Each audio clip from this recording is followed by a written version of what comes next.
It's taken 10 years to really get the vision and the complete version up on its feet. When it began in 2008-2009 season with Be Current, which is a small black theater company in Toronto, I started with 10 minutes. And then from there it built almost every year, 10 minutes, then to 20 minutes, then to 30 minutes. And then I heard about the Pan Am Games. It was mounted there, but I still didn't have enough resources. My soul isn't going to rest till this piece becomes what it's supposed to be. Most people know Tituba through Arthur Miller's Crucible, but she was there for like all of 2 sentences.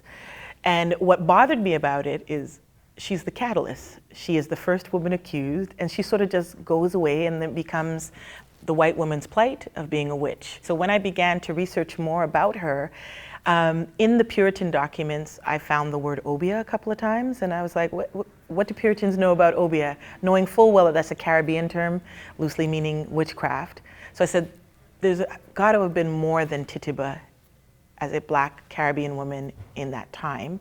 So when I started to look through the historical documents, lo and behold, they were there. It doesn't matter what either of you say.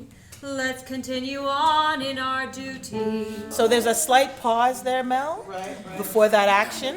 And then the Reverend comes in with, what are you doing, stupid women? So can the Reverend start that by himself, and then we come in with the woos, because we'll have no idea what the key is if that happens. The musical director actually for this work, for me, is more important than the stage director or the choreographer. Sorry, Prime and Leslie, I love you. But because it's an opera, literally, it's a full play that's sung, I knew that the person had to be right.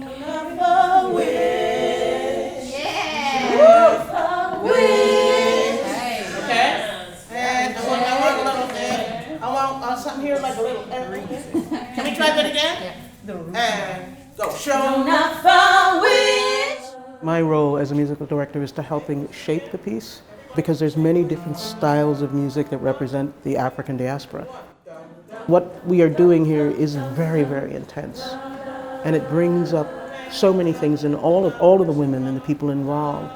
When we were brought over as enslaved Africans, we were told that everything about us was wrong and evil.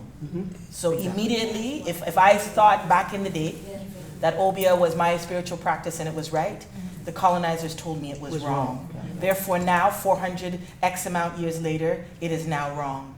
I'm saying in this play, no, I'm reclaiming back, and I'm taking back my word, and I'm saying it is good. The process for me has been really interesting. In the beginning, it was all oral tradition. Literally, I would sing each part to everybody. So I stand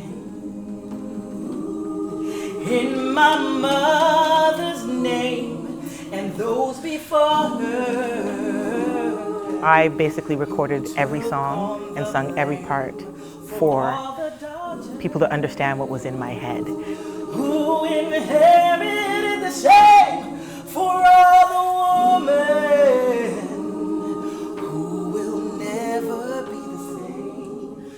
People had a problem with me using the word opera, to be perfectly honest, because it is so steeped with, European classical music, and I'm also not sticking to one genre. But through music, the content is easier to swallow and to really absorb what's being said. It's a softer blow to have all these beautiful harmonies, talk about some real hardcore topics that most people want to avoid talking about. We got to break some ideologies and beliefs about history and how we look at ourselves as Black people. We have to demystify slavery. We have to demystify who we are and break these stereotypes and really step into our power.